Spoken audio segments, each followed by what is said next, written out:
তারেক রহমান একটা বেলুন, একটা সুই দিয়ে রেডি থাকবেন, এটাতে একটু টোকা দিবেন, এটা ফুস হয়ে যাবে।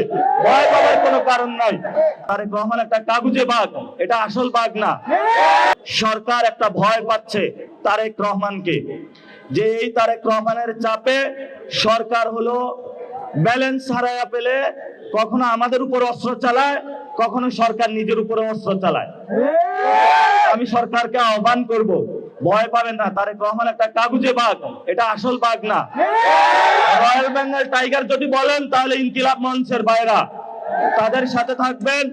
যদি আর হামলা করতে আসেন, এই রয়্যাল বেঙ্গল টাইগারদের উপরে যদি হামলা হয়, বাংলাদেশের মানুষ কিন্তু বসে থাকবে না ইনশাআল্লাহ।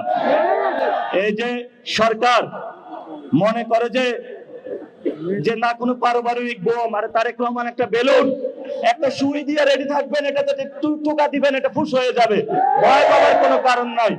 যেই নির্বাচনের জন্য তারেক রহমানকে নিয়ে আসার জন্য এত আয়োজন, বিএনপিকে নিয়ে আসার জন্য এত আয়োজন, সেটা তো আসলে কোনো গণতান্ত্রিক কোনো ইলেকশন হলো না। এটা ইলেকশনের নামে তারেক রহমানকে নিয়ে আসার জন্য নির্বাচন কমিশন কর্তৃক একটি সিলেকশনের মধ্যে এই সরকার যাচ্ছে। এবং আপনারা জানেন, ইলেকশন কমিশন দ্বৈত নাগরিক এবং যারা ঋণ খেলাপি তাদের নমিনেশন বাতিল করার কথা, কিন্তু ছাত্রদল এই সন্ত্রাসী সংগঠন, যুবদল সন্ত্রাসী সংগঠন, তারা ইলেকশন কমিশনের সামনে গিয়ে একটি মব করলো।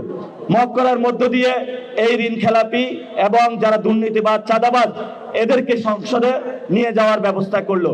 যদি তোমরা মৃত্যুবরণ করো চাঁদাবাজি করে, সন্ত্রাসী করো, কবরের উপরে গিয়ে আমরা লিখে দিব এই হলো চাঁদাবাজ, এই হলো সন্ত্রাস, এই হলো দুর্নীতিবাজ, যেভাবে মীর জাফরের উপর কবরের উপরে লিখে দেওয়া হয়েছে।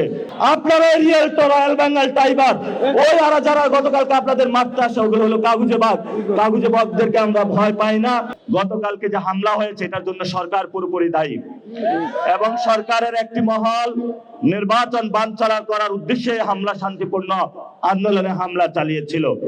আমরা এর সুষ্ঠু তদন্ত এবং বিচার চাই।